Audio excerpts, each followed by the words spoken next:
prefers English, but there are most of us that are bilingual, so I think we can from both, either one. If you have questions, I'm assuming that you can ask in English if you feel uncomfortable in Malay, or we open to whatever you want, right? So the format has been, how long you need? Half an hour? 45 minutes mungkin. 45 minutes? Oh, very long lecture. Depends. Your ITM lecture. We see, insyaAllah. You come from Puncak Alam, so you come from the high level, so we allow you 45 minutes. Thank you. Where we will open for question and answers. Okay, there will be plenty of time for question and answers. We have also coffee and some cakes.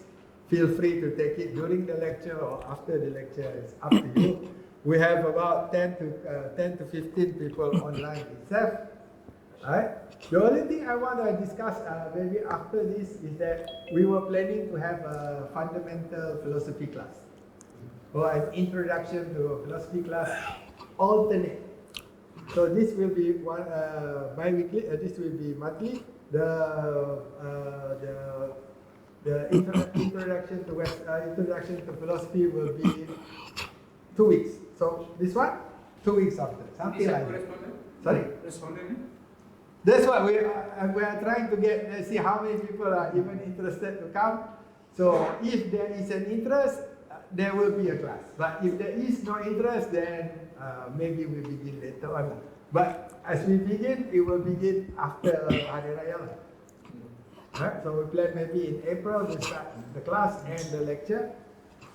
Assuming there is, so for those who are interested, please reply to the Ghazali Chair WhatsApp saying that you are interested. And also, as I said, the class was meant for basic philosophy. It's an introductory to history of philosophy. So we'll discuss philosophical questions, but it's at a basic level. I understand most of you actually probably know much more than that. So may not be interested at the basic level class, but I also realize there are a number of you who have not studied basic philosophy. So let's see, if there is an interest, I'm willing to teach. There's no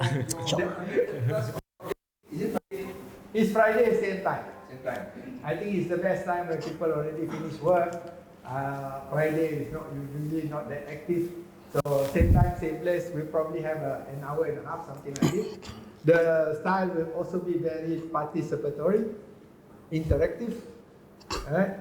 It's not a lecture per lecture, but I want to see the idea was to feel most of your lectures are actually quite sophisticated already, quite advanced. So the subject is very already advanced. So maybe some of you don't have the background, and so it might help. The philosophy class might help you to fulfill some of the background. Alright? But as I said, please volunteer, or if you want to come, please inform me. And if we can get about 10 people, enough lah. Yes. Maybe we will start with even less, and then we'll just slowly grow it. Let's see. Alright? Thank you very much. I will give the moderator. Terima kasih. Okey, Bismillahirrahmanirrahim. Assalamualaikum warahmatullahi wabarakatuh dan salam sejahtera. Yang pertama sekali saya ucapkan terima kasih kepada Doktor atas jemputan pada hari ini. Saya Pak Rubi Irwan selaku moderator atau Semejanawan dalam bahasa Melayu mengulakanlah kita punya perbahasan kita pada hari ini, diskusi kita pada hari ini berkaitan dengan isu epistemologi. Jadi pada hari ini seperti mana dimaklumkan oleh Doktor sendiri, bahawa pada program ini merupakan salah satu usaha yang dilakukan oleh Ustaz di bawah Kerusi Al-Ghazali membicarakan tentang wacana falsafah. Dan pada hari ini kita membicarakan salah satu cabang daripada falsafah, iaitu mengenai dengan epistemologi. Dan perkara ini bila sebut tentang epistemologi, bahawa perkara yang pertama dalam fikiran kita adalah perbahasan berkaitan dengan ilmu pengetahuan itu sendiri, hakikat ilmu itu sendiri. Jadi pada hari ini kita akan bawakan bagaimanakah sebuah pengetahuan itu, bagaimanakah perbahasan tentang sumber pengetahuan itu sendiri yang boleh kita nak mencapaikan melalui pembuktiannya, dan kita melihat ketertanggungjawabnya, dan sama juga dia boleh membawakan orang itu lebih diangkat lebih, membawa dia berhampir kepada kebenaran itu sendiri. Jadi pada hari ini kita berjemput Profesor Madya, Dr. Paul Akram Cik Chop untuk membahaskan tentang isu yang kita sebut. Jadi sebelum saya nak bawakan kepada saudara-saudara dan rakan-rakan yang ada di sini, izin teknologi and teknologi di Sana'a, di Yaman, pegawai penyelidik di Pejabat Perdana Menteri bagi membantu tugasan penyelidikan, penyelarasan dan penulisan teks ucapan dasar Perdana Menteri Malaysia. Jadi bukan kaleng-kaleng lah kita sebut orang yang pernah menulis ucapan Perdana Menteri kita sendiri, dan beliau berkelulusan ijazah sarjana dalam peringkat sarjana dalam pendidikan seni dan di UPSI, dan seterusnya dalam universiti yang sama juga beliau mengambil PhD dalam pelbagai platform dan media.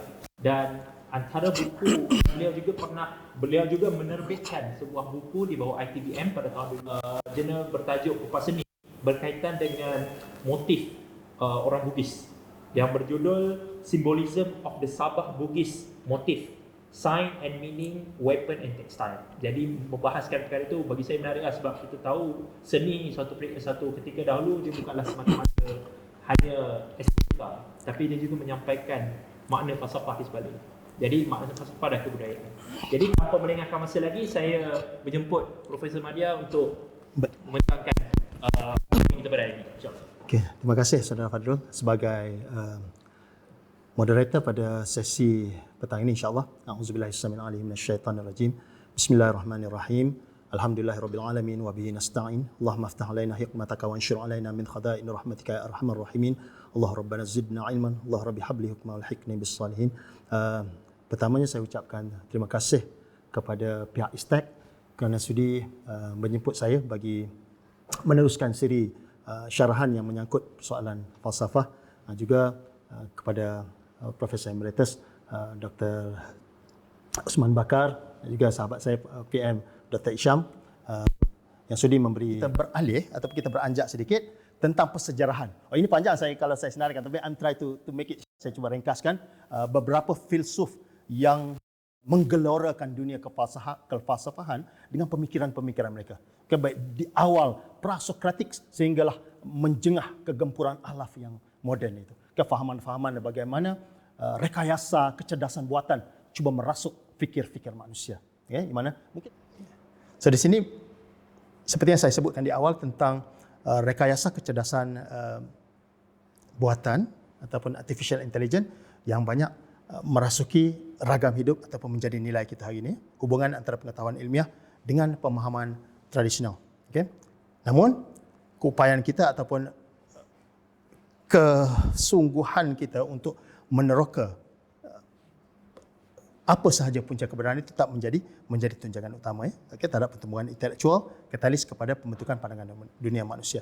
So di sini kita lihat kalau dibahaskan di awal tadi tentang manusia, fikiran itu yang menjadi subjek kepada sesuatu penemuan kebenaran. Tetapi hari ini mungkin berlaku semacam unprecedented paradigm atau satu pergeseran paradigma di mana kita melihat hari ini dengan rekayasa kepintaran buatan yang membuanai ataupun yang menguasai fikiran manusia dengan machine learning, dengan deep learning itu, adakah mesin itu sendiri yang menjadi subjek kepada epistemologi?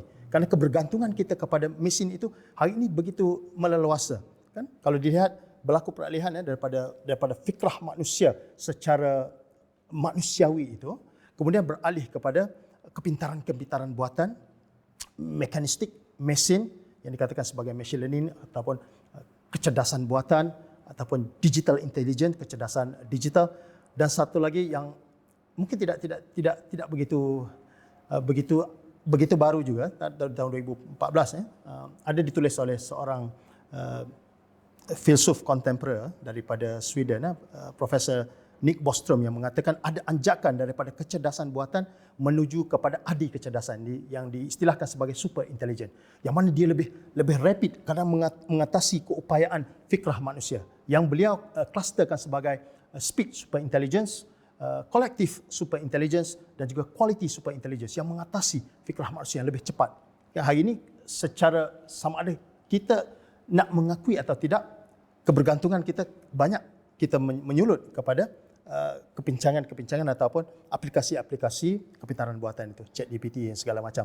Yang mana itu sudah mungkin berlaku peralihan atau berlaku anjakan. Okey, mungkin begitu untuk tataran ataupun untuk perbincangan petang ini. Okey. Cukup, Nishan. Saya kira mungkin sekadar itu untuk perbincangan awal ataupun sesi diskusi. Mungkin ada sebarang pandangan ataupun untuk menambah nilai kepada pembicaraan ini supaya kita sama-sama dapat mencerap maklumat bersama. So, saya serahkan kembali kepada moderator, Saudara Fazrul. Baik, terima kasih kepada moderator program atas pembentangan yang begitu mencapah dan juga memberikan satu persoalan besar lah, terutamanya bila kita tengok pada kesimpulannya tu dia memberi satu cabaran yang baharu, iaitu kita berhadapan dengan satu isu yang besar, iaitu kedatangan kepintaran buatan ataupun artificial intelligence itu sendiri. Tapi sebelum tu kita rasanya kalau saya bercakap seorang macam tidak sedap apa kata kita membukakan floor ini kepada rakan-rakan semua di sini. Mungkin ada siapa di sini hendak memberikan pandangan ataupun memberikan persoalan ataupun nak hendak bertanyakan soalan berkaitan dengan isu itu sendiri ataupun berkitar dalam persoalan falsafah ini, bolehlah ajukan di sini. Sila. Ataupun juga rakan-rakan yang di dalam Zoom juga, sesiapa yang hendak bertanyakan soalan kami akan lihatlah di dalam ruangan chat.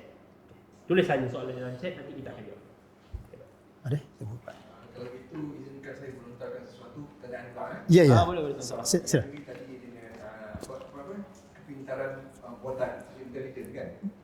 Jadi artificial intelligence ni kita tahu berdasarkan pada daya kekuatan prosesor komputer. Ya. Kan? Asasnya adalah bahawa bergantung pada speed komputer ni, berapa banyak input boleh proses. Yes. Jadi dia mesti ada satu algoritma yang asalnya ikut pada cara pemikiran manusia. Ya. Cuma dia lagi-lagi. Betul. Lagi-lagi dan lagi banyak dan lagi cabar. Advance, yes. Jadi persoalan saya, Tuan rasa adakah artificial intelligence mampu dibuat untuk memecahkan persoalan ketuhanan? Ketuhanan. Okey, terima kasih. Mungkin namanya? Razif. Saudara Razif.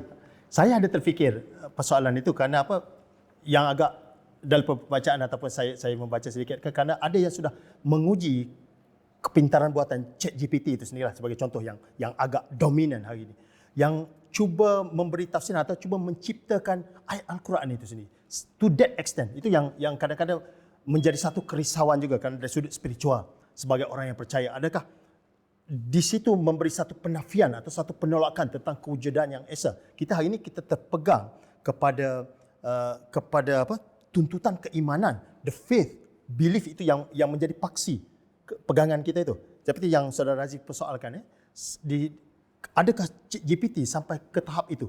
Dan saya kira usaha ke arah itu sedang giat juga, kerana mereka cuba memasukkan kesedaran ataupun dengan kata lain cuba menyuntik roh qalb itu kepada mesin. Itu yang pada saya benda itu di dalam alaf atau gempuran alaf itu dia sangat menarik, tetapi dalam masa yang sama itu agak memberi keseraman juga. Mungkin berlaku kegoyahan apa yang kita percaya ribuan tahun yang didasar pada sudut iktikad kita. So ditanyakan kepada saya, possibility itu tetap ada, tetapi kita masih lagi dipegang oleh kerangka keimanan yang mungkin itu boleh mengawal kita lah. Seperti mana yang sering diungkapkan oleh kearifan lama yang mengatakan pengetahuan manusia itu awalnya dibina daripada konsepsi memorizing, kemudian kita memahami sampai ke satu tahap kita mencapai tahap waham ataupun doubt itu. Tetapi yang mengontroli, yang mengawal doubt itu adalah divine inspiration ataupun kepercayaan gaib, kepercayaan wahyu yang kita pegang sebagai nilai utama ataupun kebenaran yang bersifat adikodrati. Itu yang saya boleh respon. Saya sudah terlintas itu tentang itu kan, tentang how the machine itu mempersoalkan ataupun memberi penilaian terhadap divine, terhadap ketuhanan itu. Ada usahanya itu. Gitu. Saya boleh sebut satu Ya. dulu ada satu, saya ingat Star Trek nombor berapa, saya tak ingat yang awal kan. Ya, ya. Yang mana kapal Star Trek ni dah pergi ke berapa jauh, dia jumpa satu entiti ni. Entiti tu ajak macam kawan. Rupanya entiti tu dia mencari kereta, dia kata. Baik. Ada kan? Ya. Bila dia pergi, rupanya entiti tu apa? Beeger. Rupanya Baik. Voyager punya satelit tu dah pergi jauh. Baik. Dia acquire intelligent. Lalu dia cari kereta tu manusia sebenarnya. Sebegitu. Okey. Temuan itu. Kan ada kan? Ya. Kereta tu manusia sebenarnya. Saya kira mungkin itu juga yang cuba dituliskan oleh seniman atau yang dihasilkan oleh para pengarca. Okey, ini untuk tataran dasar sistemika kefalsafahan yang terbina dimulai dalam satu pertanyaan tentang keberadaan yang kita istilahkan sebagai ontologi, ya, tataran untuk berpengetahuan itu. Okey, daripada nalar sihat manusia, akal sihat membawa kepada pengalaman, okey, seterusnya manfaat yang didapat. Baik. Okey, so itu pada bahasan pertama kalau dilihat pada pijakan diskusi tadi. Okey, saya bahaskan secara definitif dahulu takrif-takrif yang memaknai pencarian kebenaran. Kemudian mungkin kita lihat sedikit ataupun kita sorot dari sudut perjalanan sejarah bagaimana pembaraan pencarian kebenaran, penemuan hikmahan oleh para pemikir baik di belahan kontinental ataupun di belahan barat membawa kepada fikiran-fikiran di Nusantara, insya-Allah. Okey, kalau dilihat sedikit saya memberi pada tarafan ikhtisar di zaman usaha-usaha itu yang mungkin ada rakan-rakan di sini yang agak familiar dengan beberapa tokoh, beberapa filsuf yang diketengahkan seperti Thales from Miletus, Anaximander, Parmenides, di mana mereka mengeksplorasi asal-usul alam, okay, dan sifat-sifat dasar pengetahuan. Kemudian yang menjadi pilar kepada kewujudan ataupun mekarnya kefalsafahan di barat itu dimulai di tanah Yunani itu, kita kenal dengan 3 pilar ini yang dimulai oleh Socrates membawa kepada his disciple Plato, seterusnya kepada Aristotle, di mana masing-masing kalau dilihat Socrates itu masyhur dengan apa yang diketengahkan sebagai Socratic dialogue, okay? Dialektika Socrates itu menguji kebenaran, menanya hingga kemudian yang mutlak atau kebenaran yang menepati pemikiran manusia itu ditemukan. Nah, kemudian kalau dilihat Plato membawa gagasan dunia idea. Di atas idea manusia ada supreme idea yang mana dia menisbahkan kepada idea agung Tuhan. Dan kemudian yang mana Plato itu dia menjadi pemuka ataupun pembuka kepada aliran-aliran pemikiran yang menggunakan nalar sebagai tunjangan utama ataupun fahaman-fahaman rasionalis, idealis itu dimulai ataupun dimuarai oleh gaya pemikiran yang mengupas persoalan itu.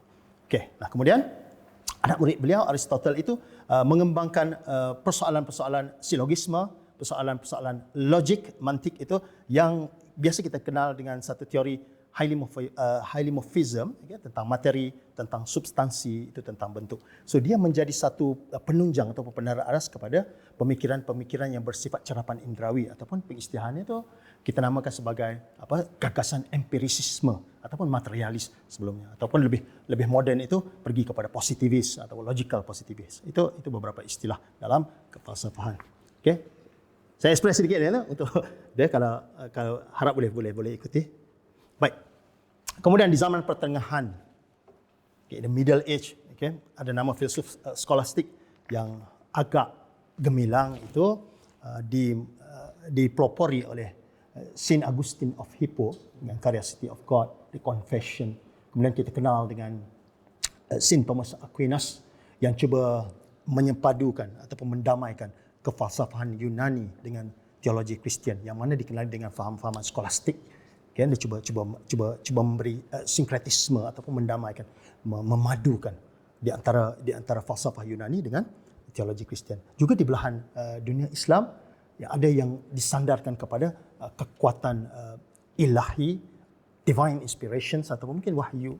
Okay, yang ada beberapa filsuf seperti Al-Farabi, Ibn Sina, Ibn Rushd menyumbangkan pandangan mereka terhadap pengetahuan dan hubungan pengetahuan itu dengan kuasa ataupun wahyu dari langit.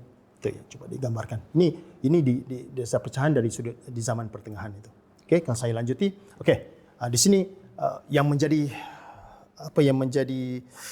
spark ataupun yang menjadi pembuka setelah mana meledaknya Renaissance pada abad ke-15. Di sini lahir yang dikatakan beberapa istilah zaman pencerahan, okay, bermulanya falsafah moden. Okay. Mungkin ada beberapa nama yang agak familiar di sini. Kalau dilihat René Descartes, John Locke, David Hume di barat itu, yang mana mereka ini membawa aliran rasionalisme yang menunjangkan akal fikiran, okey, sebagai paksi ataupun pemaduan utama.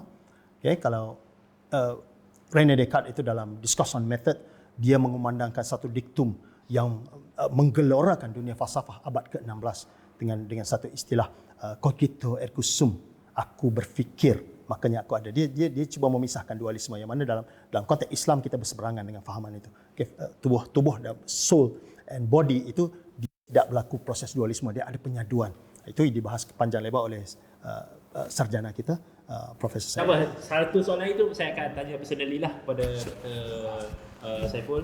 Tapi soalan pertama ni adalah lanjutan daripada perbahasan daripada Tuan Abdul Wahid dan juga Prof. Osman Bakar sendirilah, berkaitan dengan isu ilmu kalam itu sendiri. Saya, perkara ni bermain dalam fikiran saya beberapa bulan lepas, dan sampai sekarang saya mencari jawapan tu, dan saya tak tahulah sama ada terjawab atau tidak. Wallahu a'lam. Saya harap mungkin kalangan rakan-rakan di sini boleh membantu guide saya lah berkaitan dengan isu ni. Seperti mana yang kita fahami bahawa perbincangan kalam, atau kalau dalam Kristian ni teologi, dan kita dapat lihat yang kalam ni dia terbentuk salah satunya melalui faktor ilmu logik yang diambil tu daripada sistem Aristotle. Dan perkara ni berlegar dalam fikiran saya kerana sistem logik yang digunakan untuk membuktikan sesuatu perkara itu menggunakan kaedah Aristotle ni, apabila kita lihat kepada wacana falsafah barat yang pada sekarang ni sudah meruntuhkan ni, dan meruntuhkan sistem logik Aristotle sendiri dan mengemukakan jenis-jenis logik yang lain, sistem-sistem logik yang sudah mendahului Aristotle sendiri. Sedangkan bila kita lihat pula dalam sistem falsafah Islam tu sendiri, kita tengok sistem logik dalam Islam tu masih lagi terikat dengan sistem logik Aristotle ini. Mantik Aristotle ini masih itu aja, masih dia. Tidak nampak ada perkembangan yang mengkritik secara Kan? Ni soalan ni baru kejap tentang kebetulan takdir. Yang kelima. Sikit kita dah. after. Okey, Kita jumpa saya malas. secara Baik. personal. Okey. Kita jumpa secara, sebab saya pun ada soalan lain juga, tapi tak apa, saya pun ada soalan personal, tapi kita jumpa personal lah. Okey, baik. Baguslah, the discussion is very happy. You actually bawa kepada persoalan yang kedua, so we will have the second one also probably as lively lah. Baik. Okey, baik. Okey, saya rasa begitu sajalah perbincangan kita. Saya ucapkan terima kasih kepada Prof. Nadia Saiful Akram atas pembincangan yang cukup mencabar sebentar tadi, dan juga perkongsian daripada Prof. Osman Bakar dan juga lain-lain. Dan saya berharap rakan-rakan di sini semua dapat Ya. Jadi apa punca ketakutan tu, kalau yang kebenaran yang dicari itu akan mendapatkan manfaat. Apa yang menyebabkan ketakutan kalau kita mengejar sesuatu kebenaran walaupun menentangkan kebenaran kamu sendiri. Itu satu soalan. Baik. Kita renungkan. Tak bodoh sangat kan? Kalau itu satu soalan. There is no stupid. Ya. There is no solution. Belakang-belakang tu kalau tak ada weekend on lah kan? Ya, sure. So, takkan tak ada yang muda-muda ni. Datang ke rumah ni. Rora UM, pelajar akidah. Jom kita diskusikan je ni. Ya. Okey, saya sendiri boleh ya? Bagi jawab. Oh, bagaimana? Belengah, Prof. Can you kita tunjuk pada Prof. Atau tunjuk pada Okey. tengok. Baik, terlebih dahulu terima kasih kepada saudara Dr. Saiful atas perbincangan. Topik saya pergi pada topik. Topik itu ialah penghantar epistemologi. Tajuk kecil. Suluk Pengetahuan insani. insani. Komen saya yang pertama tentang topik. Baiklah, namanya satu pengantar. Jadi dengan panjang lebar susah aku tentangkan apa yang sifatkan sebagai macam satu selected narrative. Tak boleh saya katakan itu epistemologi seperti mana yang dipahamkan oleh seluruh manusia. Ia lebih merupakan pertumbuhan satu perkembangan yang melibat satu perspektif, iaitu perspektif apa yang disebut sebagai rational philosophy, falsafah rasional Ya. di barat. Ya. Macam Islam pun hanya sekadar di satu bahagian kecil tadi. Ya. Saya rasa tidak adil. Tidak adil. Baik. Sebab tamadun kita ialah tamadun Islam. Jadi sebabnya kita terpusatkan lebih. Ya. Itu lebih macam memperkenalkan sejarah ringkas rational philosophy, modern western Ya. philosophy, okey. Ya, itu okey. Sebagai salah satu khusus untuk memperkenalkan cukup bagus. Ya. Tapi kalau kita nak memahami dari aspek yang lebih global, yang lebih luas besar, ada banyak kekurangan. Itu Ya. pendapat saya. Baik. Pertama sekali tentang konsep epistemologi itu. Dan nanti bukan soalan begini lah ya. Kalau kita bercakap tentang ilmu dan pengalaman insani, apakah itu? Jadi naratif yang diberikan tadi itu tidak membincangkan satu topik yang cukup penting daripada perspektif Islam, iaitu isu-isu ilmu dari perspektif pengalaman satu kumpulan manusia yang disebut sebagai Nabi, yang dalam sejarah manusia ia seramai 124,000 orang menurut hadis sahih. Hadis sahih sejak Nabi Adam alaihissalam sampailah ke Nabi Muhammad SAW terdapat 124,000 Nabi, termasuk Rasul, Nabi di umum. Jadi semuanya melaporkan pengalaman keilmuan mereka. Iaitulah yang menarik perhatian. Antara isu yang menarik perhatian para pemikir Islam. Apa istimewanya manusia yang bernama Nabi berbanding dengan manusia-manusia lain dari aspek pengalaman keilmuan, pengalaman mereka itu, ya? Sebab pengalaman mereka itu tidak mengikuti model yang Ya. Betul. dijaga. Saya setuju. Itu Ya. wahyu. Semuanya Betul. menerima wahyu dari agensi yang sama, iaitu malaikat Jibril. Jadi menurut tradisi Islam ini, malaikat Jibril salam ini itu dia tak berubah. Maknanya dia menyampaikan ilmu daripada Allah kepada Nabi ini satu, iaitu malaikat Jibril. Ya. Itu kerja dia. Betul. Tugas. Tugas ilmu epistemologi. Tugas epistemologi. Baik. Jadi tugas epistemologi malaikat Jibril salam ini tak termasuk dalam orang Baik. Itu pentinglah. Betul. Kalau dalam sebuah Islam tadi, Al-Farabi, semua ada cerita. Cuma sebab ahli falsafah, cara mereka menerangkan lainlah daripada ulama-ulama lain. Tentu. Di banyak daripada iman. Ini Yes. betul-betul berdasarkan pemikiran akal, ya, termasuk rasional. Tapi bukan saja rasional, dia juga yang supra rasional. Ya. Konsep supra rasional satu lagi. Itu epistemologi juga. Betul. Seperti tentang konsep istilah Arabnya ilmu ma'arif. Belum daripada ma'rifah. Makrifah ya. Masalah orang lain dari segi ma'rifah dan fikiran tasawuf. Ya. Tapi dari segi falsafah, ma'rifah itu maknanya cognition. Oke, kognitif. Bukan. Nalar ya. Cognition bukan sekadar yang ilmu tasawuf. Baik. Jadi sekali berhubung dengan soal cognition, kognisi, iaitu bagaimana kita mempunyai persepsi. Manusia bermula daripada dalam rahim ibu lagi kita sudah mengetahui. Sudah berteori kan? Betul. Mula-mula sekali dia mendengar sebelum melihat. Dalam sebab itu bila lahir seorang bayi itu bapanya atau orang lain akan azankan. Dia dengar dia dengar apa yang diazankan. Jadi itu dalam rahim itu dah ya. Jadi soalnya ada proses mengetahui. Apa pengertian seorang pengalaman. Jadi wahai itu yang menunjukkan tahap pengalaman yang paling eksklusif, yang paling tinggi itu saja. Tapi yang lain itu yang pengalaman akal, akal biasa. Jadi ilmu ma'arif, plural daripada ma'rifah, ma'arif. Sekarang ni golongan yang cakap tentang itu ini Islam dan ilmu pun maknanya merujuk kepada ilmu yang penting. Itu poin yang satu lah. Ya.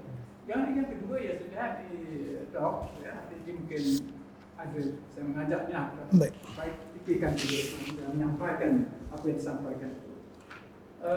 Bagaimana sebab ya saya nampak kurang mungkin masa lah.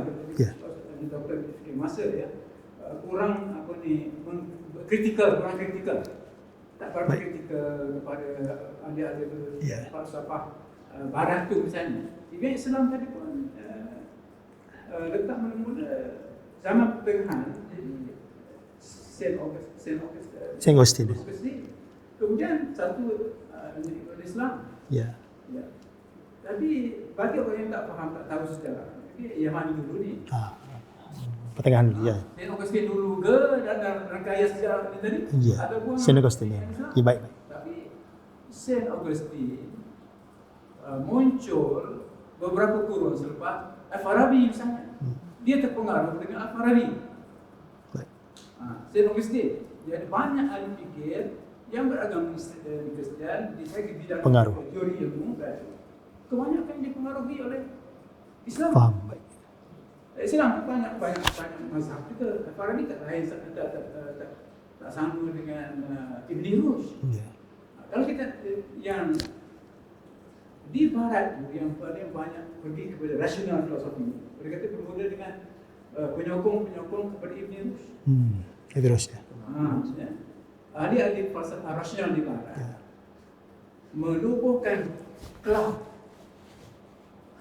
apa ni fan, apa ni kelab peminat pendukung pendukung Ibn Rushd.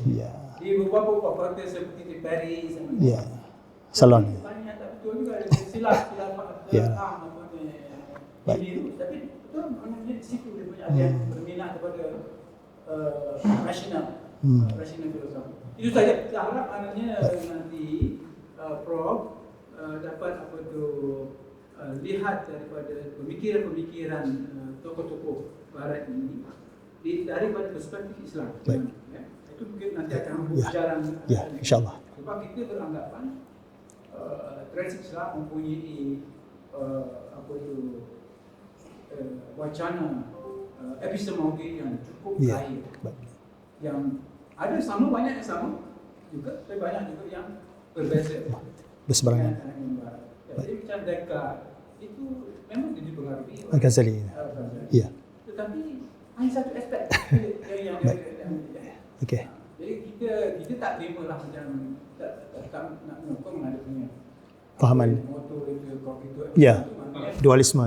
Baik kita bukan Selari, ya. Bukan sebelum kita berfikir kita dah ada. Ya. Prior. Ya, sebelum kita berfikir, tapi dia gunakan mana ni oleh kerana kita berfikir kita ada. Jadi tak sebalik, kita sebaliknya. Ya. Kita ada. Sebab itu kita berfikir. Ya. Dia memberi antithesis, ya. Baik.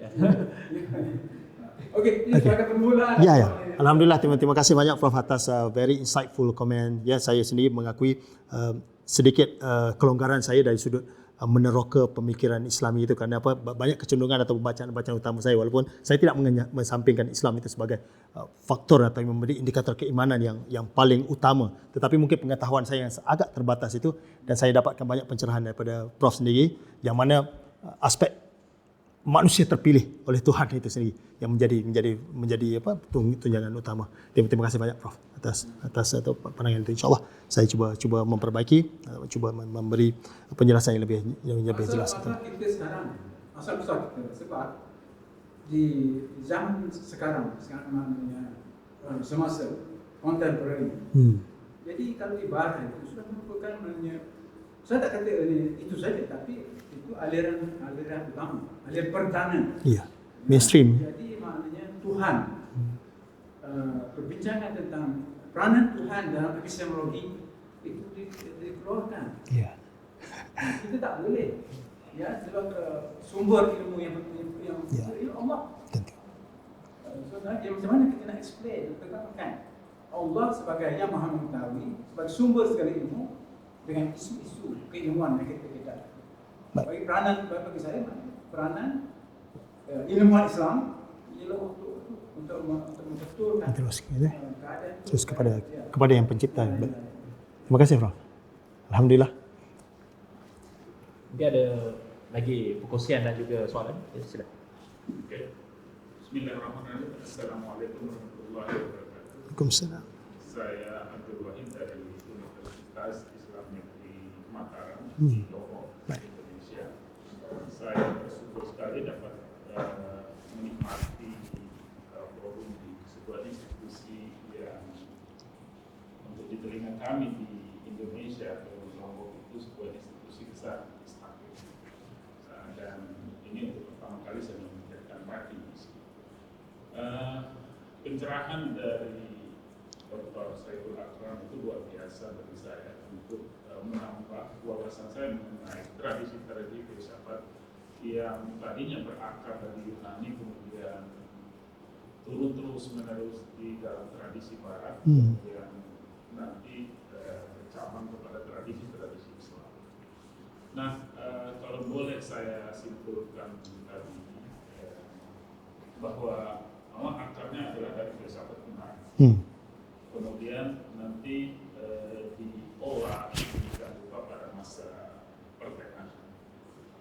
Nah, di masa pertengahan itu ini tadi kalau saya cerah dari kuliah tadi ini, kemudian terjadi pencabangan yang mengarah kepada dua arah. Arah pertama tetap di barat. Jadi barat kemudian nanti menurunkan kepada filsafat-filsafat modern setelah Al-Quran, Iya. seterusnya. Kemudian lahir filsafat modern yang terus menerus bergulir sedemikian rupa sampai kepada zaman modern sekarang lahir tradisi-tradisi filsafat yang berbuah kepada tradisi-tradisi critical theories misalnya, kemudian Grand theories ya. post-strukturalis, postmodern seperti Foucault, Iya. yang sedikit dan banyak itu juga pada akhirnya mempengaruhi atau memberi landasan bagi salah satu lahir buah artificial intelligence. Iya.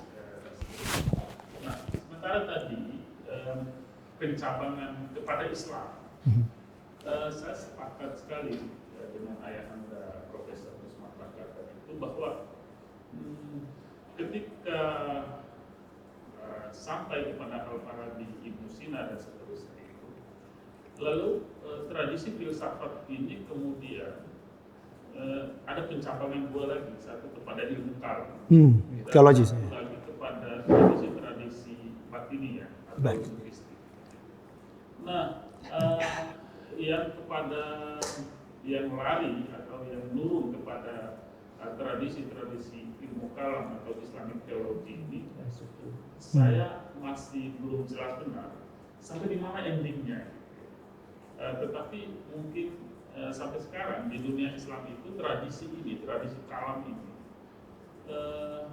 dalam pemahaman saya, itu lama-lama mungkin sebagian tidak sampai kepada kita dalam bentuk yang sesempurna pada masa-masa lampau itu, atau mungkin sudah bermetamorfosa dalam bentuk-bentuk yang beragam, tetapi juga mengecil sehingga terjadi involusi ilmu pengetahuan teologi ini juga dunia Islam. Sementara di sisi tasawuf itu sebetulnya berkembang. Al-Farabi tadi itu nanti mohon dikoreksi, diambil alih kemudian oleh tradisi-tradisi batiniyah macam Ibnu Arabi dan seterusnya sampai kepada terjadi perdebatan yang luar biasa di situ. Lalu nanti lari misalnya ke India. Di India ada Fadlullah Burhan Puri misalnya, hidupkan kembali api spiritualitas batiniyah.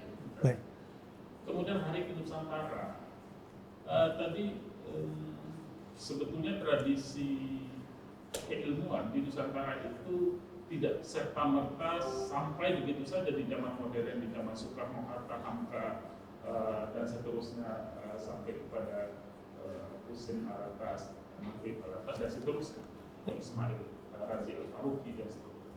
Tapi mungkin ada celah yang terus-menerus bertahan dan bersambungan dari Burhan Puri itu nanti lari ke Hamzah Fansuri misalnya. Kemudian ulama-ulama Batiniyah macam Abdul Rauf As-Singkili, kemudian Nuruddin Aramiri, lalu lari ke belahan Jawa misalnya Muhi Pamijahan atau Burhanuddin Belakang dan seterusnya. Yang nanti kemudian lari kemana-mana sampai kepada tradisi-tradisi sufisme yang sampai sekarang berkembang pada aras-aras lokal di berbagai Nusantara itu. Nah, tracing semacam itu mungkin perlu untuk nanti kemudian kita memberi kira-kira ketika dunia modern semacam sekarang ini pastilah ada karakteristik yang berbeda antara masa lampau dengan masa sekarang. Itu saja. Yang terakhir yang mau saya ini penasaran aja. Ya, silakan. Apakah kira-kira memungkinkan enggak tradisi yang tadi sudah berpisah antara tradisi Barat yang tadi itu di dunia modern dengan tradisi spiritualitas Timur itu suatu saat bertemu kembali, kemudian melahirkan the second Yunani gitu ya. Dianggap Yunani baru kira-kira di dunia yang beda sama sekali ini yang kita hadapi. Demikian, terima kasih. Selamat. Ya, terima kasih di atas pencerahan itu. Saya kira mungkin itu boleh diusahakan sekiranya punya kekuatan untuk terus mendalami atau menerokai. Mungkin kerana ketakutan kita terhadap ilmu kalam itu sendiri. Kerana apa? Dia melibatkan persoalan. Sekadar yang saya faham itu kan.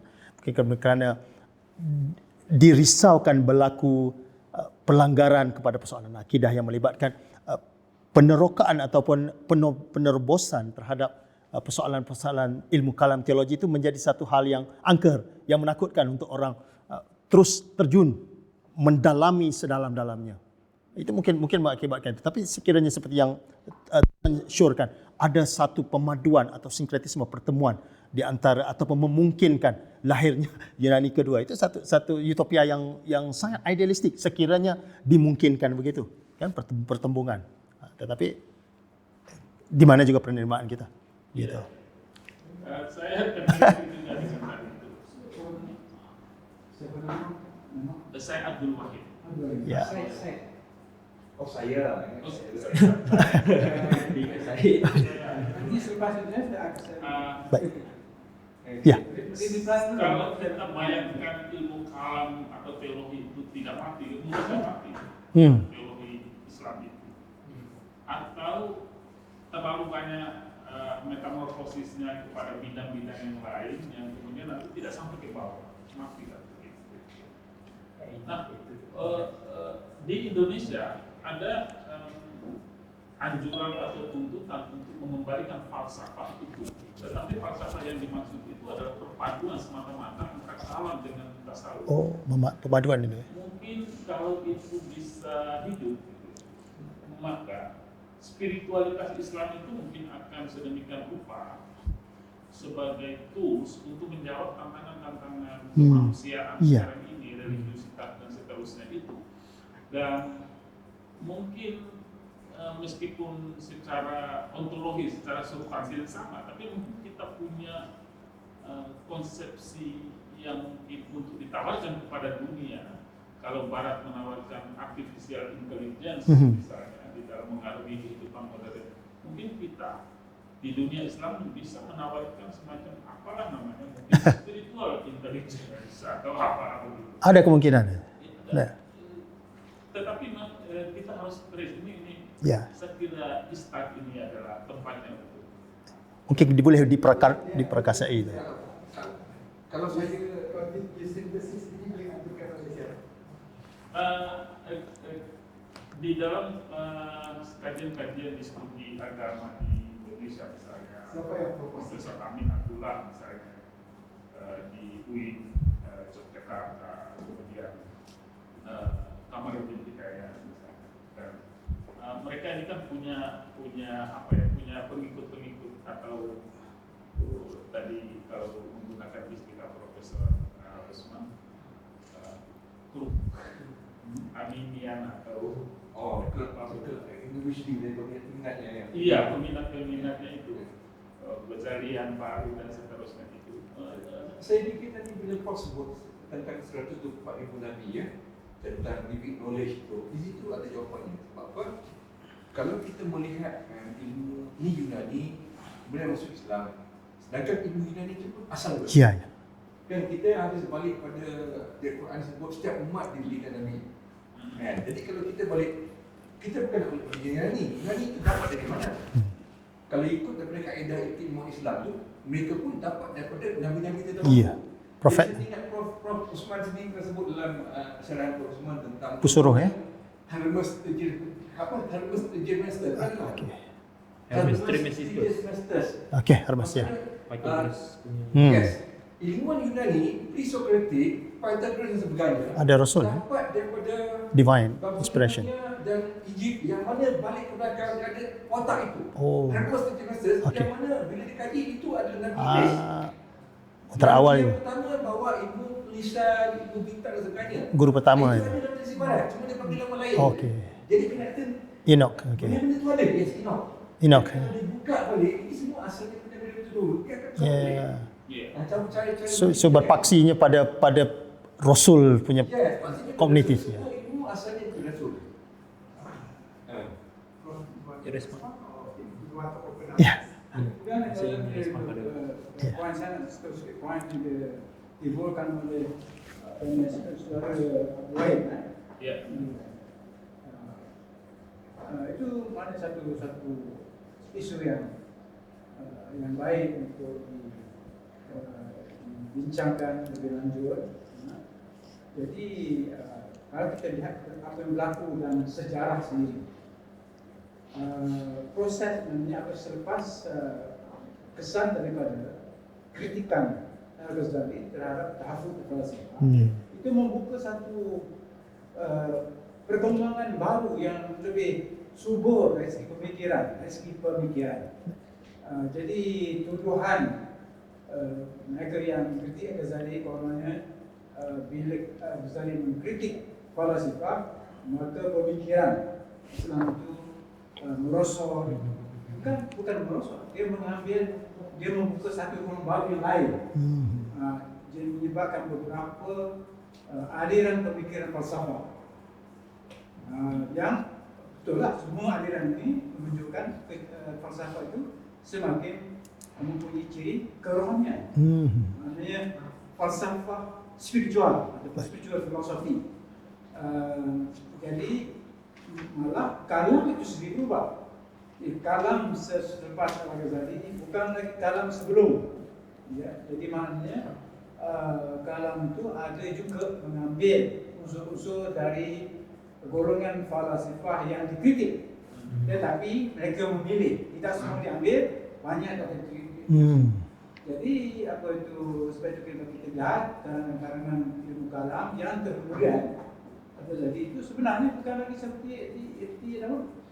Jadi apa yang sampai ke Nusantara menunjukkan itu, maknanya kalau kita lihat karya Ranieri kan karya di kalam di Indonesia sebelum Ghazali banyak beza. Kalau kita membaca di karya Ranieri, tapi tetap Ranieri punya perspektif tak sama dengan perspektif Hamzah Mansuri. Jadi, kan Hamzah Mansuri dipengaruhi oleh Ibn Arabi, itu Wadatul Wujud apa semua itu. Jadi kita lihat, kita kalau nak cari perkembangan itu satu aliran lain pun, bukan aliran kalam. Itu aliran yang kemudian sebenarnya aliran yang apa yang disebut sebagai Surawardi. Ada aliran Surawardi. Iluminasi. Illumination. Isyraqi. Ya, Isyraqi. Apa yang penting yang dilakukan oleh Ibn Arabi itu ialah mewujudkan sintesis. Sintesis apa? Sintesis daripada kalam, daripada falsafah, daripada apa ini surati yang Isyrafi. Kalau saya nak carilah satu karya Jalan Menuju Islam, ada orang kata rujuk kepada apa yang terdapat di Iran, apa yang mula saja. Tapi saya melihat Ibn Arabi itu sintesis yang terbesar yang dicapai dalam sejarah Islam. Kita tunggulah satu lagi baik, tapi maknanya kalau kita lihat kepada karya dia, itu dia punya Futuhat, Tak Makiyah. apa yang berlaku ialah ini Arabi mempunyai pengalaman kerohanian. Okey. Berdasarkan pengalaman kerohanian, macam mana dia boleh rasionalisasikan apa yang dia menggunakan hujah-hujah rasional yang paling rasional yang boleh dilahirkan, paling rasional. Tetapi puncanya itu ialah pengalaman spiritual. Jadi setelah mengalami secara kerohanian, sekarang dia turun ke bawah, ya, untuk supaya orang yang tidak mengalami kerohanian juga dapat menikmati mengalami itu. Itu satu poin yang cukup penting.